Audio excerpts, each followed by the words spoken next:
Once again, I'm honored to come back and speak to y'all here at Grace. Thank you to Miss Paula and her husband for hosting me this afternoon.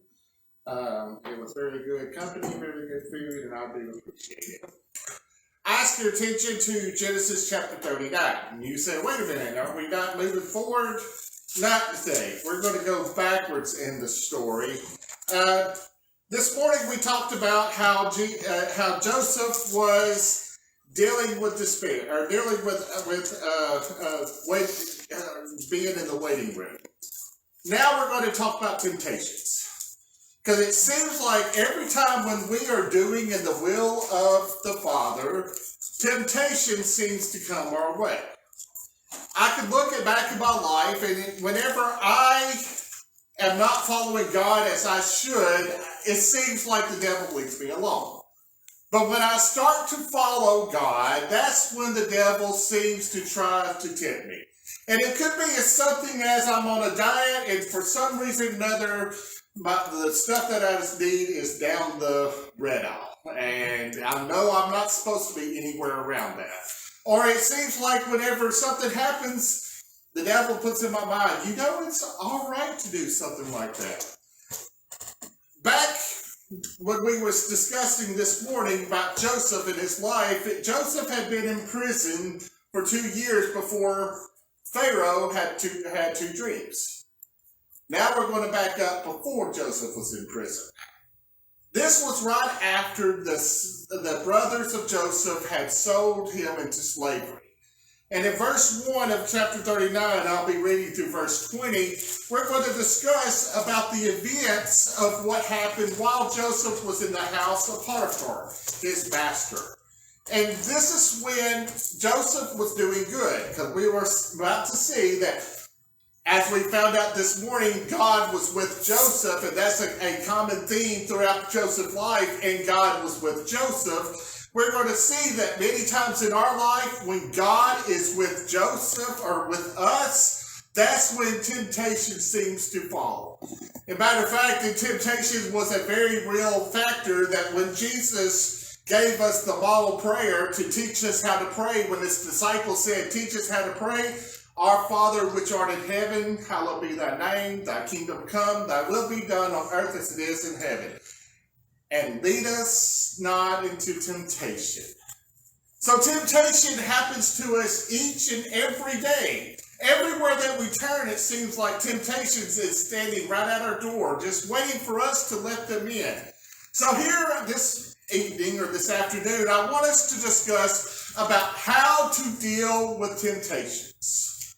In verse 30, or chapter 39, verses 1, it says, and Joseph was brought down to Egypt. And Potiphar, an officer of Pharaoh, captain of the guard, an Egyptian, bought him of the hands of the Ishmaelites, which he had brought him down thither. And the Lord was with Joseph. Remember, that's the common theme. And the Lord was with Joseph, and he was a very prosperous man, and he was in the house of his master, the Egyptian. And his master saw that the Lord was with him, and that the Lord made all that he did to prosper in his hands. And Joseph found grace in his sight, and he served him and made him overseer over his house. And all that he had he put into his hands. And it came to pass from the time that he had made him overseer of his house, and over all that he had, that the Lord blessed the Egyptian's house for Joseph's sake. And the blessings of the Lord was upon all that he had in the house and in the field. And he left all that he had in Joseph's hand, and he knew not aught he had, save the bread which he did eat. And Joseph was a goodly person and well favored. He was well handsome. And it came to pass after these things that his master's wife cast her eyes upon him. And here's where the temptation comes. And she said, lie with me. But he refused and said unto his master's wife, behold, my master wotteth not what is with me in the house, and he hath committed all that he had to in my hand. There is none greater in this house than I, neither hath he kept back anything from me but thee, because thou art his wife. How then can I do this great wickedness and sin against God?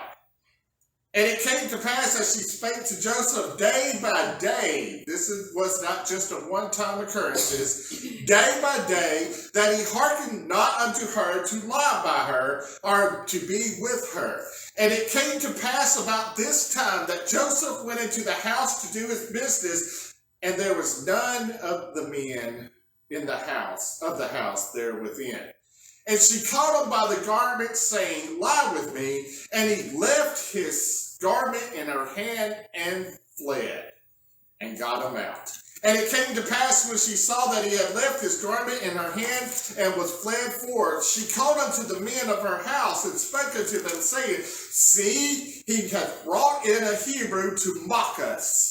He came in to lie with me, and I cried with a loud voice. And it came to pass when he heard that I lifted up my voice and cried, he left his garment with me and fled and got him out. Complete lie. And she laid up his garment by her until his Lord came home. And she spake unto him according these things, saying, The Hebrew servant which thou hast brought unto us came in to mock me. And it came to pass, as I lifted up my voice and cried, that he left his garment with me and fled out.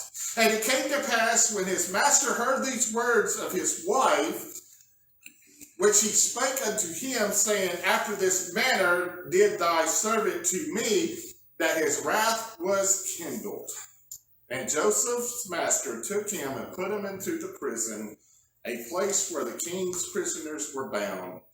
And he was there in the prison. And just for a review, in Genesis chapter 37, we see that Joseph was sold into slavery by his brothers to a band of Ishmaelite traders. And Egypt, we also learned in this chapter, in these verses that we read, that he was sold to a man named Potiphar. And this was a captain of the guard, which means Potiphar was real wealthy at this point. During this whole transition, I believe Joseph must have realized, as he journeyed from being sold to slavery into slavery, that this has to be a part of God's plan. However, I don't think that Joseph realized everything that was going on. I mean, think about it. You were living with your father who loved you. You were, in essence, Jacob's golden child. My sister and I constantly pick at each other. You're the golden child. You're mom and dad's favorite. No, you are, and back and forth. Well, we have scriptural proof that Joseph was Jacob's golden child. You want the evidence? The coat of many colors. And so when we see that Joseph's life had gone from a real high note down to the low note as his brothers took him and sold him into slavery, we see how God's plan is working. That step by step, God's plan, and we talked about it a little bit with different church members as we come about. I viewed Joseph's life as a game of chess. And God is moving us into places and taking us into problems and solutions until ultimately the ultimate victory can be placed. It is also encouraging to realize that we don't have to know what God's plan is for our lives. I don't think that Joseph had any idea from the time that he was thrown into the pit to the time that he saw his brothers, because he was selling food for the Egyptian for the Egyptian government, that this was part of God's plan. But notice this, that even though that Joseph did not know the true plan of God, he was still faithful to God, and God's plan ultimately worked out.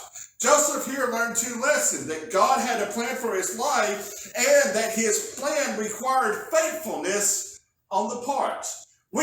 At Grace here, we know that God has a plan. We know that God has a plan for each and every churches and all over the world. But the problem is that I see in many churches today is not that we don't realize that God has a plan, it's that we are not faithful to the plan of God. Whether or not we just become lazy as Americans, or whether or not we just don't have enough faith. We just don't seem to be as faithful to God's plan as what we should be. Our text here is a clash about two different cultures. The first culture is the righteous living. This is where Joseph fits. Where the culture comes in and says, it's okay to do this. Everybody else is doing it. And we say, no, we can't do that. The other culture is what the Potiphar's wife is, and what I would classify as the world. Everybody else is going to jump off the Golden Gate Bridge, so I'm going to jump off the Golden Gate Bridge as well. This is the self-gratification culture. When we view this story from this perspective of whether we have a righteous culture or self-gratification culture, we can truly see the drama that is in coming to light today.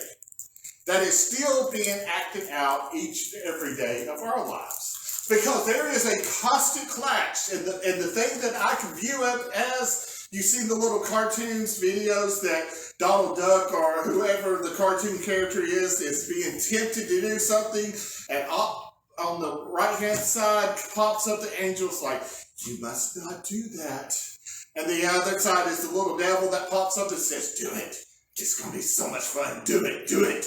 And you got, no, you must not do that. And so many times, unfortunately, Donald Duck always gets in trouble. And I watch a lot of Disney stuff since I've got two girls. So many times you see Donald Duck just flop the angel off the shoulders and does what the devil wants them to do. And so many times that's the way that we can view it in our lives. Temptation is a lot like that. We have the voice of the devil saying, everybody else is doing that, so why shouldn't you do that? And the voice of the Holy Spirit says, this is not the way of the Father. We need to do what's right. Others need to see that you are truly of God. Can you imagine being Joseph today? Sold into a slavery by your very own brothers, and then living in such a way that others can see Christ or God through you.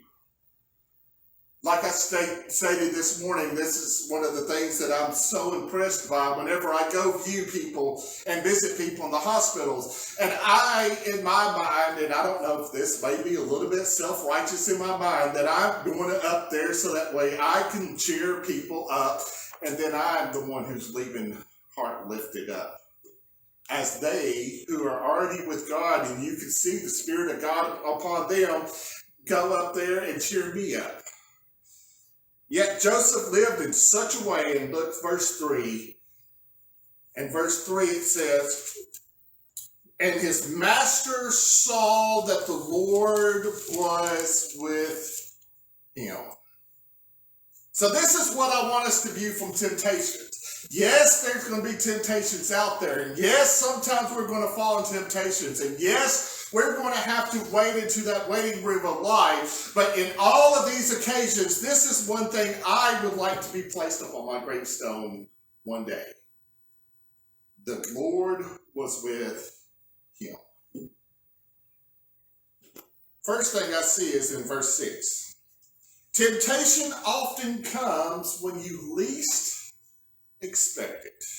In verse 6, especially the last part of verse 6, and verse 7 it states, and he left all that he had in Joseph's hand, this is Potiphar, and knew not aught that he had, save the bread which he ate. Which is how much trust that Potiphar had to leave all of his finances, all of his bookkeepings, all of his possessions that he ever owns. He has nothing to worry about because it's in the hands of Joseph. Also, this is where the problem comes. And Joseph was a goodly person and well favored. Verse 7, and it came to pass that after these things that his master's wife cast her eyes upon Joseph, and she said, lie with me. Joseph here was on top of the world. Here he was a slave, sold into slavery, but his master, the one who bought him, saw such good things in Joseph that he says, all right, you have worked, and plus I see that God is on your side. I'm giving you everything that I have. You have control over everything that I have. And we see in the scriptures that everything that Joseph touched, since God was with Joseph, everything became prosperous. So here Joseph was on top of the world, and all of his hard work paid off. He was a very good-looking man. And he was noticed by everybody, from his master down to the workers, even to the master's wife. Temptation comes to us when we least expect it. In other words, temptation comes to us when we are doing everything right with God. We are on top of the world. Everything that we go home and we do our daily Bible studies. We go home and teach our kids the ABCs of the scriptures. We go home and everything that we're doing, it seems to be falling in place. Everything that the devil doesn't want us to be doing. That's when he begins to strike. Beware of temptation when you have experienced a victory in your life. Temptation came to King David, not when he was in the low end, not when he was fleeing from Saul, but when temptation came to David was after he brought and unified the kingdoms, and that's when he sinned against Bathsheba.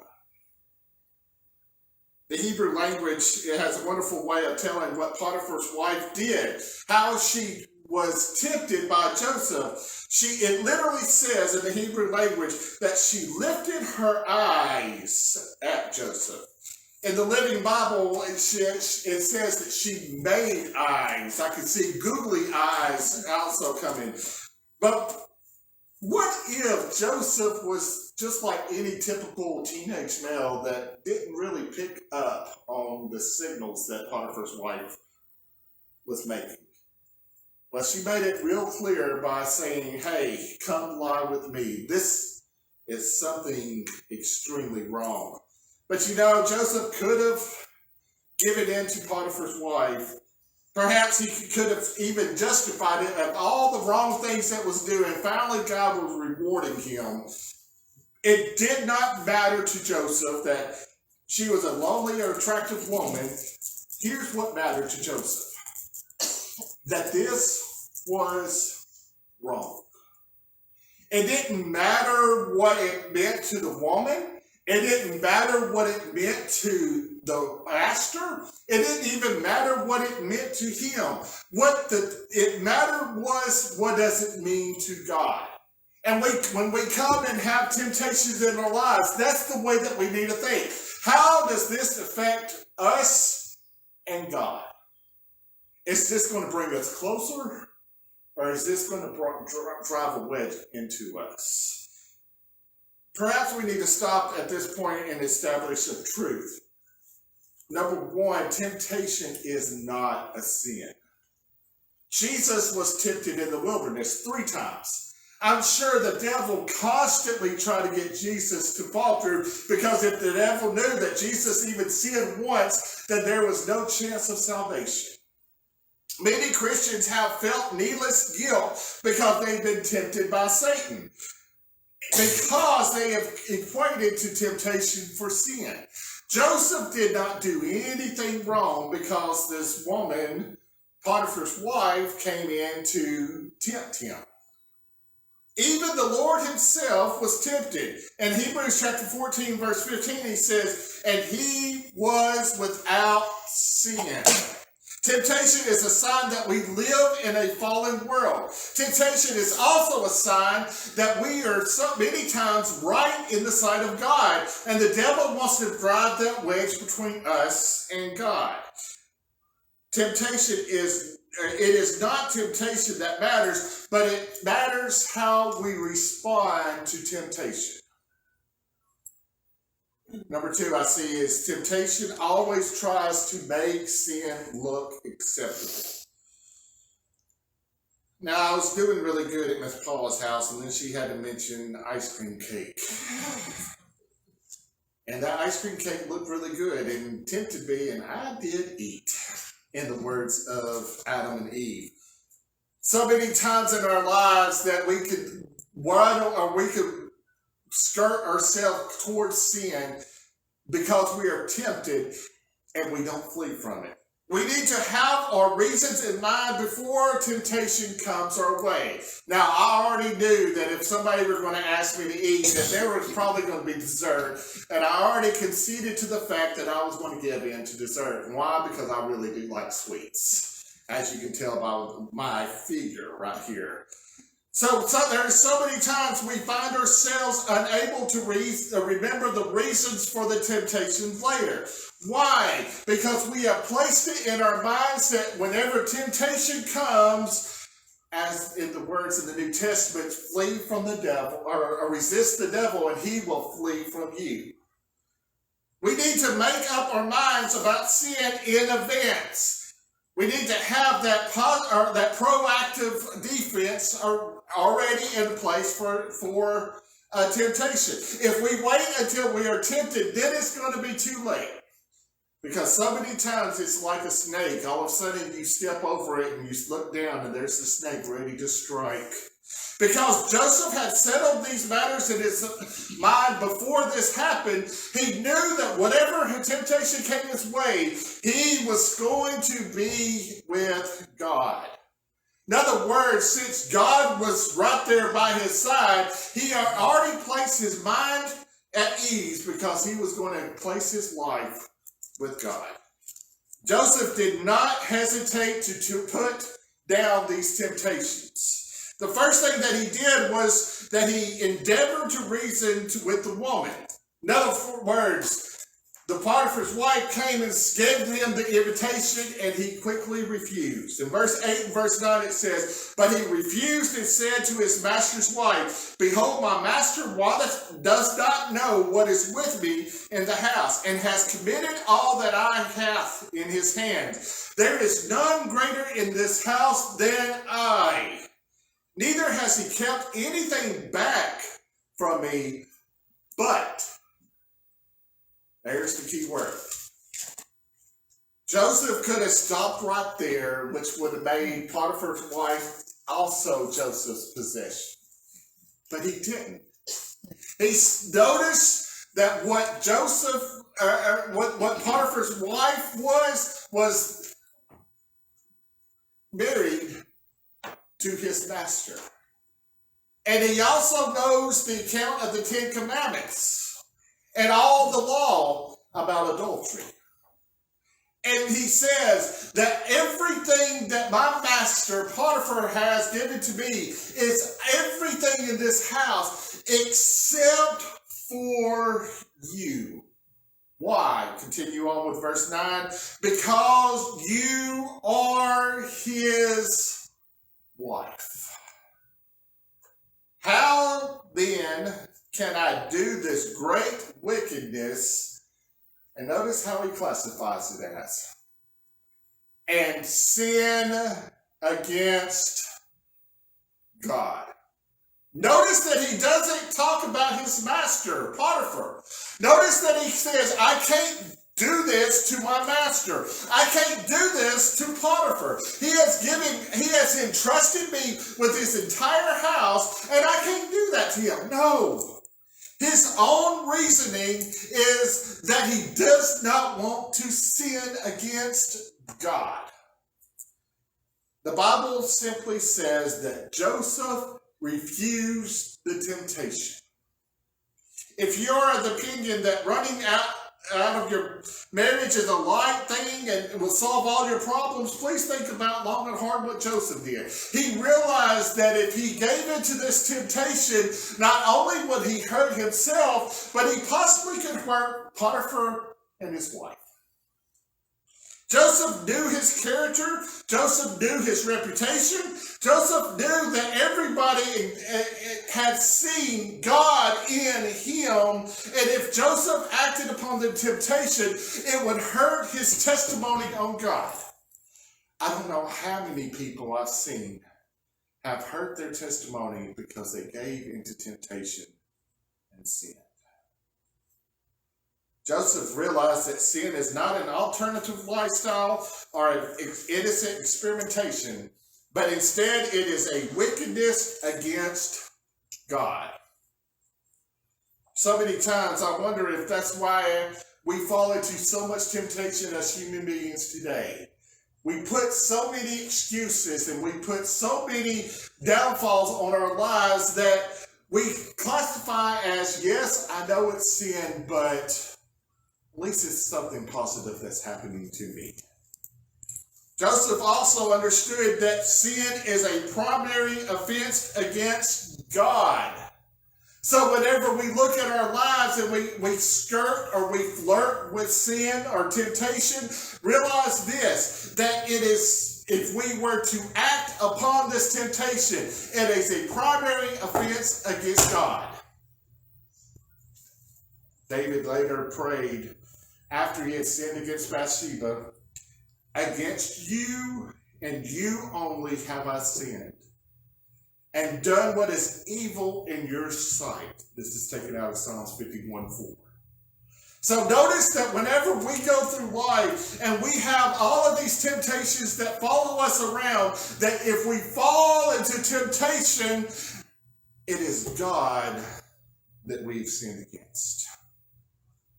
The third thing that I see is to be victorious over temptation, we have to avoid the areas of temptation. And here's where me personally, I come along, and this is my hardship. I mentioned, I believe last time that I was here, that so many times I've classified myself as a particular type of person because of the people that I'm hanging around against. In other words, I've been called a person who drinks because I have my friends would oftentimes go to the bars.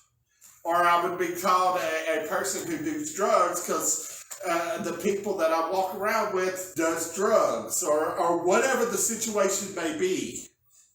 To be victorious over temptation, we have to avoid the areas of temptation. I like to know what's going on in my delivery route before I get there. If I know that there is a neighborhood that's going through road construction, I'm going to conveniently skip that neighborhood until later, hoping that the construction is not still taking place by the time I can get there. That's the same way as temptation. If you know that you're on a diet, don't go towards the sweet aisle. Or if you know that you're or have problems with drinking, don't go towards the liquor aisle. And that's just two common deals. But whatever your temptation is, know this, that you can avoid the area of that temptation. Here's what Joseph did. The temptation of Potiphar's wife was so strong because it happened time and time and time again.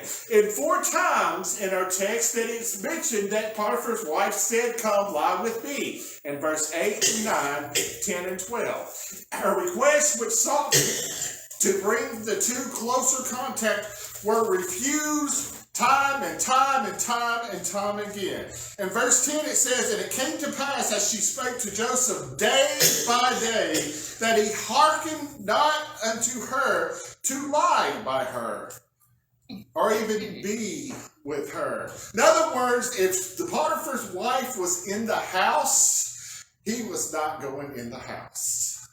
If there is a friend or a family member that is causing you to flirt with sin, here's what Joseph did. He did not go around that person. In other words, if you want to lose weight and you have a problem with sweets, as I myself do, which I don't really want to lose weight, so y'all can feed me all the sweets you want. But if you want to lose weight and you have problem with sweets, don't go around the sweet aisle. Not only did Joseph constantly refuse the invitation, he eventually refused to even be in her presence. So many times when temptations come our way, we need to recognize what the temptation is. We need to recognize what the weakness is in our lives. And we need to refuse to be in the very presence of that whatever situation may be. Temptation is almost like a telemarketer. They come to us or call us when it's the least convenient for us. They come back time and time and time again. They keep on pushing you even after you say no. And it makes, the telemarketers makes whatever they're selling sound great. But there's always a catch. I'll give you an example about this. I was working. It was right after my first girl was born. Telemarketer came in. My wife is holding my baby, our baby, and all of a sudden he sees the baby. It is a home security event when we lived in Magnolia, and all of a sudden, which my wife's hormones was going crazy because we just had the baby, and she goes, "I see that you have a new baby, and baby girl, right? Don't you want to keep her safe?" And my wife went, "Yeah, I want to keep her safe." I said, "Well, you need to have this." Well, the problem was, and don't get me wrong, I liked the product. It was really nice. But the problem was their customer service. Because when we left, we told them that we were going to move and go into a rent house, which didn't allow us to have to transfer our stuff. We still had to pay. We told them we were going to buy a house. We even showed documents to them that we were planning on buying a house a year after we got there. We even showed that we already had a realtor and everything. But after 6 months, we were required to pay on a product that we were not using. Now, this telemarketer or this door-to-door salesperson made it sound like that they were the best company in the world and made it sound like that their product was extremely, extremely good. That doesn't matter what it was. And it feeded upon my wife's newly developed parental, where she wanted to keep her kids safe, that we had to pay a year and a half on a product that we did not even use. Oh, trust me, they still come by my door, and I enjoy every minute of it whenever they do. But we need to realize what our weakness is. And then we need to just flee from that particular weakness. To be victorious over temptations, we also have to we may have to literally remove ourselves from it. Joseph had the good sense to flee when he had to. There's an old country song that says, "You got to know when to hold them and know when to fold them." At this point in time, after the constantly being bombarded by this woman, finally Joseph, or the Potiphar's wife, caught Joseph. He tried to stay away from the temptation. Whenever she was in the house, he was not. Whenever she was not in the house, he would do the work. Well, there was this one particular instance. She was not in the house. He did the work, and she called him.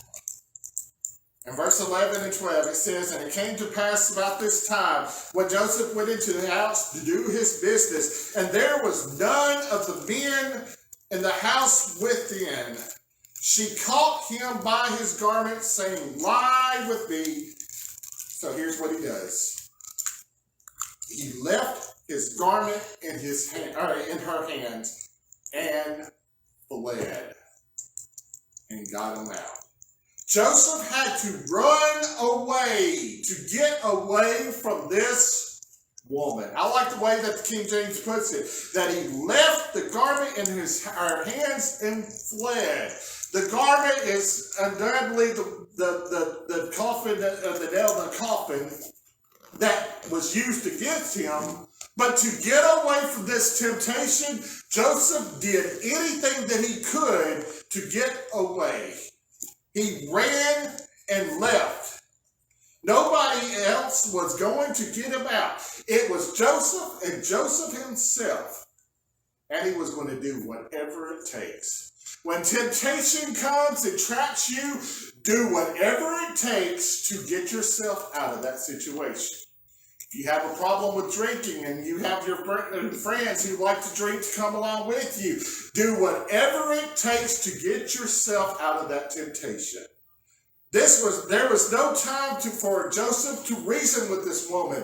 There was not a time to pray about it, like Christians like to say, or to meditate on it. The only godly course of action was from Joseph to flee from her. And there are so many times when temptation comes our way that the only right action for us to do is to flee from them. I wonder if this is what the Apostle Paul was thinking, was not thinking of the biblical story of Joseph when he later gave this warning to the Corinthians. Flee from sexual immorality. Paul also reminds us in 1 Corinthians chapter 10, verse 13, there hath no temptation taken you, but such as is common to man. But God is faithful, who will not suffer you to be tempted above that ye are able, but will with the temptation also make a way to escape, that ye may be able to bear it. Remember this, that no matter what the temptation is, there is always a way out for those who are willing to take it. Sometimes we see how close we like to see how close we get to sin or to temptation. We like just to see where this is going to take us. So many times we like to look over the edge and see what's down on the cliff. All the while, our tires of our vehicle is edging closer and closer and closer from us going over the edge. The longer we wait to say no, the harder it is for us to do so.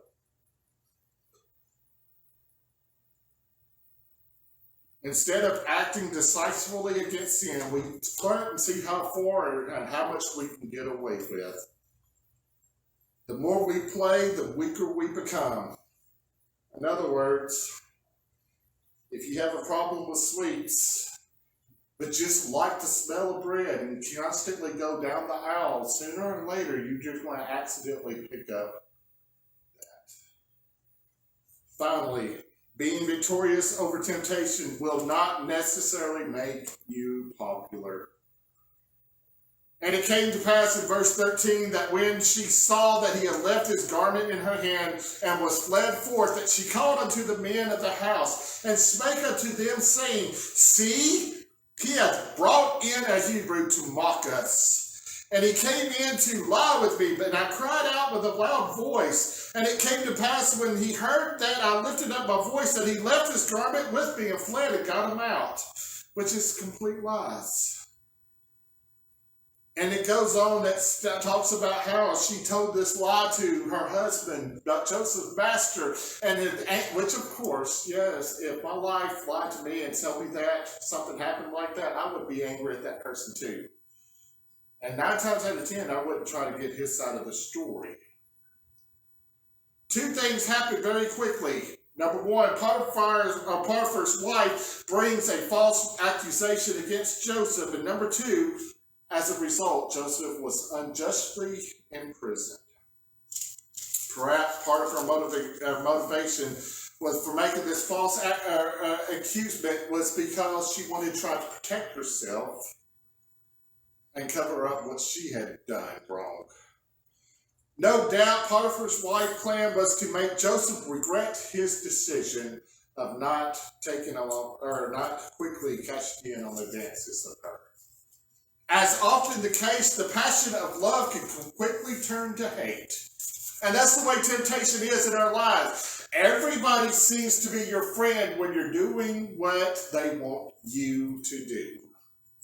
But so many times when we do what is right, it tends to hurt us. For doing what is right, Joseph was cast into prison. What made Joseph imprisoned all the more to bear was because it was so utterly, unequivocated, unjust. There are some Christians today that thinks that obedience should automatically bring positive reactions, success, and prosperity. Joseph's imprisonment should cause us to rethink this strategy. Should we all constantly do what is right? Yes. But why should we do what is right? Well, you remember what he told Potiphar's wife. This is wrong in the sight of God. If we are going to be victorious over temptation, we have to do what Joseph did. Number one, when you're tempted to do wrong, we first need to refuse. And notice this, that Joseph constantly had to refuse time and time and time again. Number two, if Satan continues to come your way, then we just need to get away from the situation. But number three, if you find yourself in that temptation, whatever the temptation may be, do what it takes to do and run and flee from temptation. Because you remember, when we resist the devil, he will flee from us. I find the story of Joseph extremely fascinating. I think Joseph has to be very close to the top of my characters on biblical heroes of the Bible. And here's why. Because it brings to light in my life that it doesn't matter what I do. When I do right, it still can hurt me. But as long as I am in the will of God, then I'm right. In other words, I may not have all the friends in the world, or I may not be the richest person in the world, or I may not have all the prosperity, success of the world. But when I follow God and the directions that God is going to lead me and you, then we are right in the sight of God. Joseph was right. He did not have anything to do with him being placed in the pit. He didn't have anything to do with to be sold into slavery. He didn't have anything to do with the temptations of the Potiphar's wife, which caused him to go to prison, which ultimately caused him to save the world when there was 7-year drought. There are so many times in our lives that we need to realize that doing what God has told us is the only thing that we should do. Doesn't matter if we're tempted to buy the greatest security system in the world. It doesn't matter if we are tempted to go down the sweet aisles when we're trying to lose a few pounds. Or it doesn't matter in the case of Joseph that Potiphar's wife offered herself to him. Whatever it took, Joseph ran from the temptation because it did not please God.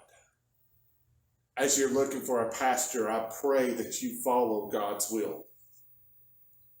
As you're looking for the pastor, I pray that you don't look on physical appearances or the way a person talks, but instead that you seek the will of God. Because there's going to be a lot of temptations that says that's the man that you need. But God says, no, I've got this one right here. I pray that you would resist temptation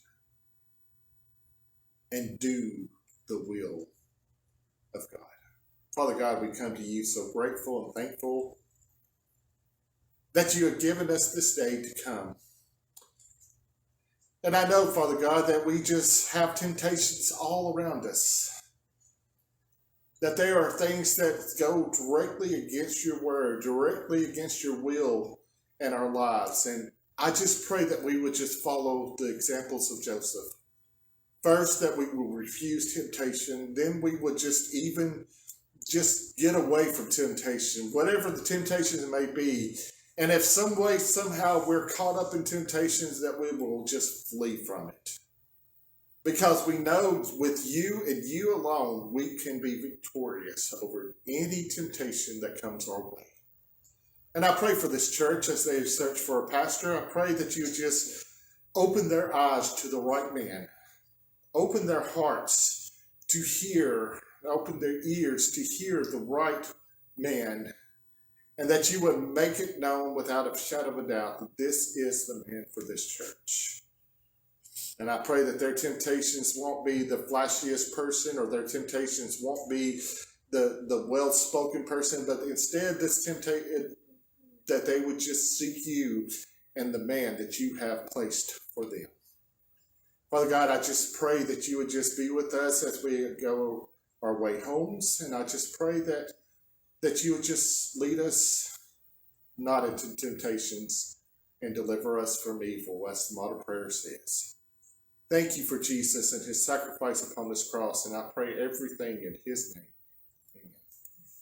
Stand, please.